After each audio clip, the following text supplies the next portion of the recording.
the tremendous progress we've made over the last century by a series of forces are in fact accelerating to a point that we have the potential in the next 3 decades to create a world of abundance. Now, I'm not saying we don't have our set of problems.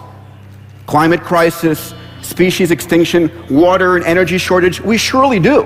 And as humans, we are far better at seeing the problems way in advance, but ultimately, we knock them down.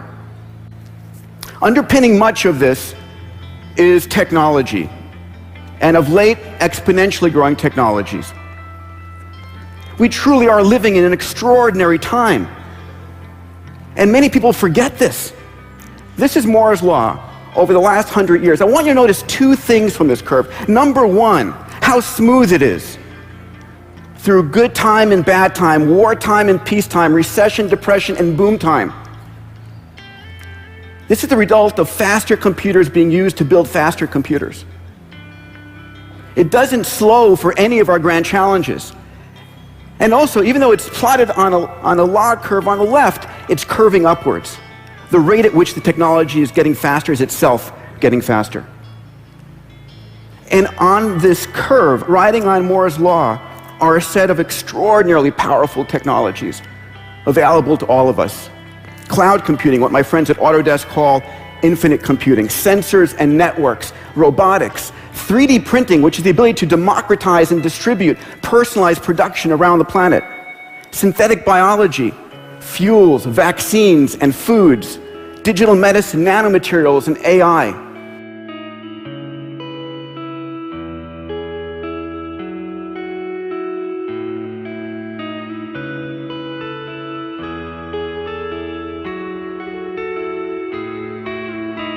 Science and technology are propelling us forward at accelerating rates. That's right. And if we don't understand it, by we I mean the general public, if it's something that, oh, I'm not good at that, I don't know anything about it, then who is making all the decisions about science and technology that are going to determine what kind of future our children live in?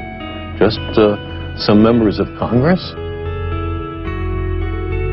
Science is more than a body of knowledge.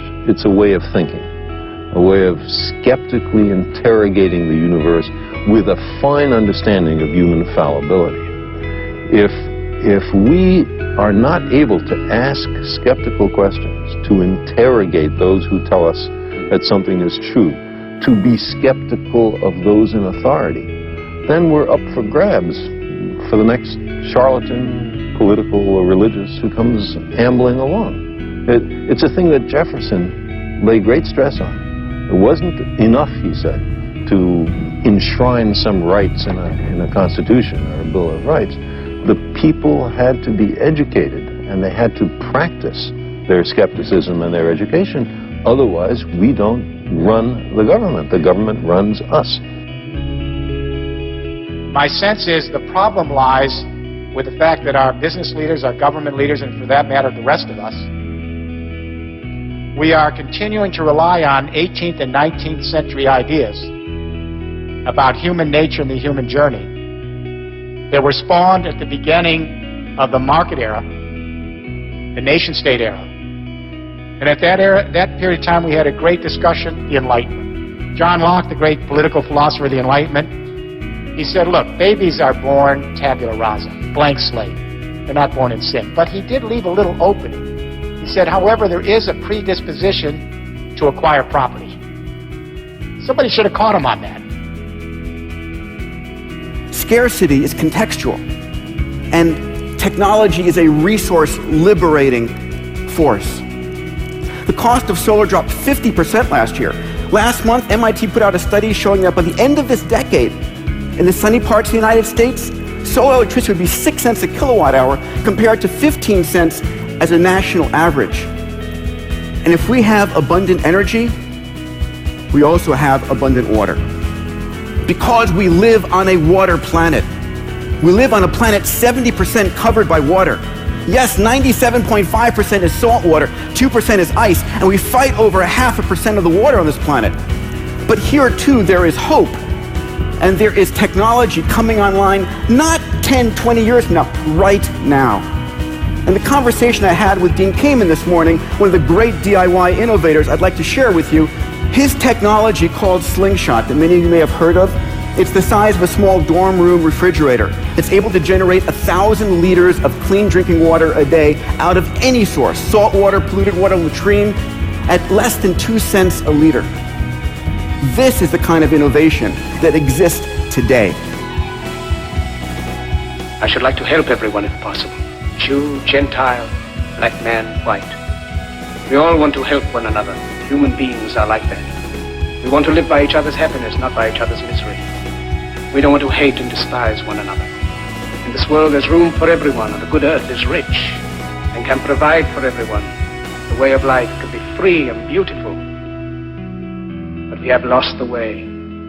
Greed has poisoned men's souls, has barricaded the world with hate, has goose-stepped us into misery and bloodshed.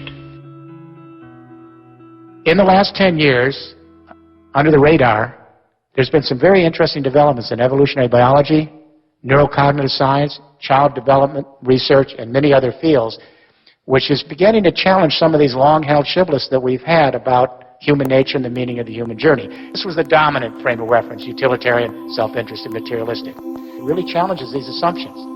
And with that, the institutions that we have created based on those assumptions, our educational institutions, our business practices, our governing institutions, etc. Okay, so here's the question. We know that consciousness changes in history. The way our brain is wired today is not the way a medieval serf's brain would be wired, and their brain wouldn't be the same as the wiring of a forager hunter 30,000 years ago. So the question I asked at the beginning of this study 6 years ago with this book is, how does consciousness change in history? And is it possible that we human beings who are soft-wired for empathic distress, is it possible we could actually extend our empathy to the entire human race as an extended family, and to our fellow creatures as part of our evolutionary family, and to the biosphere as our common community?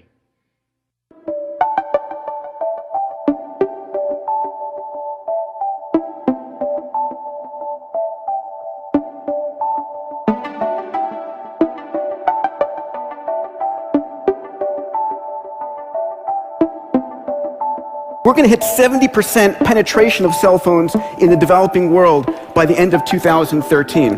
Think about it. That a Maasai warrior on a cell phone in the middle of Kenya has better mobile comm than President Reagan did 25 years ago. And if they're on a smartphone on Google, they've got access to more knowledge and information than President Clinton did 15 years ago. They're living in a world of information and communication abundance that no one could have ever predicted. Here is the biggest force for bringing about a world of abundance. I call it the rising billion.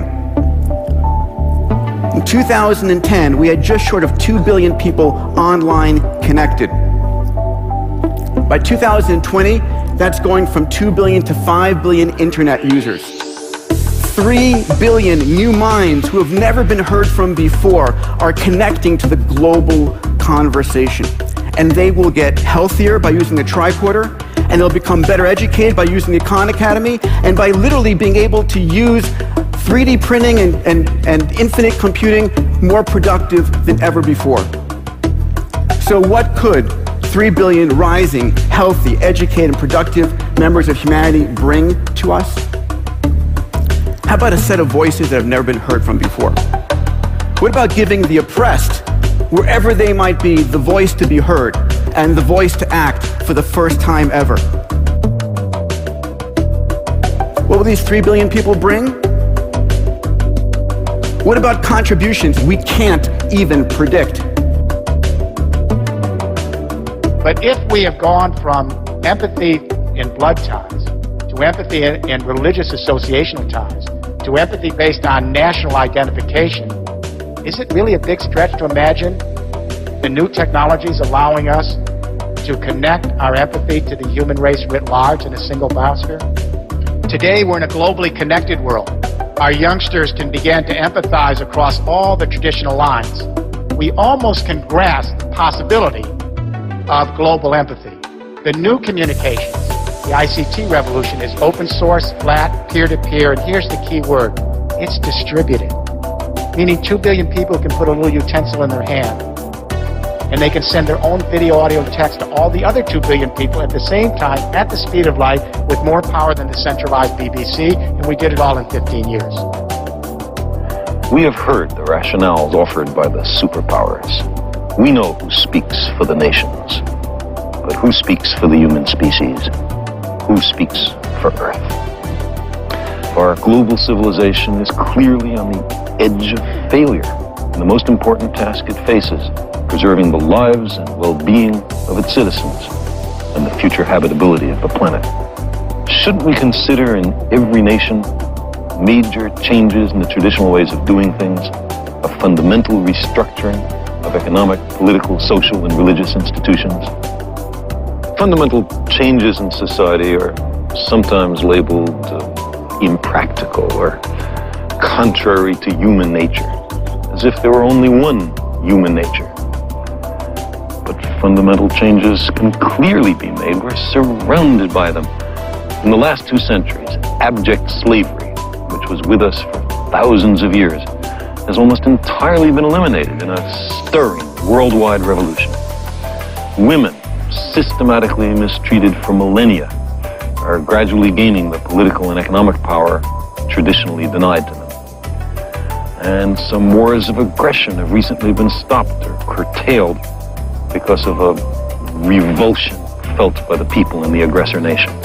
What gives me tremendous confidence in the future is the fact that we are now more empowered as individuals to take on the grand challenges of this planet. We have the tools with this exponential technology, we have the passion of the DIY innovator, and we have 3 billion new minds coming online to work with us to solve the grand challenges, to do that which we must do. Our children are being revolutionized in terms of their consciousness to fit the new temporal spatial orientation of the biosphere. The kids in 1st grade are learning that everything they do, the clothes they wear, the food they eat, the electricity they use, the car the family drives, all of that affects their carbon footprint and impacts some other human being or some other creature somewhere else in the biosphere, because we're all connected. That's a revolution. We have the technology that allows us to extend the central nervous system and to think viscerally as a family, not just intellectually. It's not going to give us utopia. It's not going to eliminate the fragilities and the inconsistencies and the imperfections and the struggle of being alive. But it will give us a sense of our stewardship of this planet. And we know at the end of our life, when we look back, we don't look back on our life and we don't say, gee, that moment where I made a new deal, I felt really impregnable as an island to myself. I felt really detached and rational and really objective. I was able to extinguish my libido and enjoy my utility. I just don't think, there may be some pathological person that does that, but as my wife said, it's the deathbed chest. When we look back at our life, we look back and it's the moments where we had that empathic connection, where we transcended ourselves and could actually feel a loved one or someone else as if we were experiencing ourselves. We feel super alive. It's one of those moments where we actually feel transcendence. You don't have to be religious. And we felt we're connected.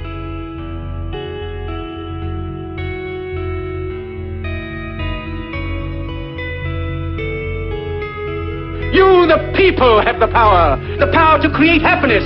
You, the people, have the power to make this life free and beautiful, to make this life a wonderful adventure. Let us use that power. Let us all unite.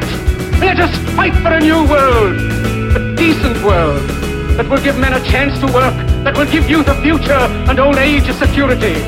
By the promise of these things, brutes have risen to power, but they lie. They do not fulfill that promise. They never will. Now let us fight to fulfill that promise. Let us fight to free the world, to do away with national barriers, to do away with greed, with hate and intolerance. Let us fight for a world of reason, a world where science and progress will lead to all men's happiness.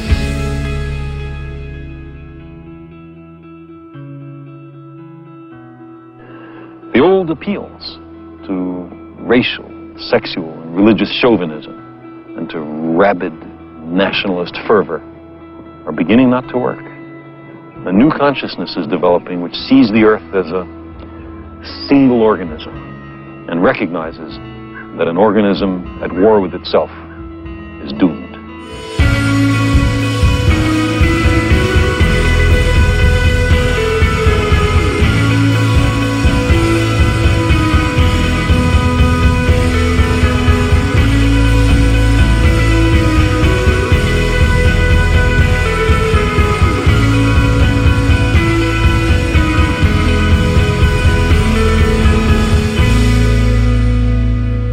We are one planet.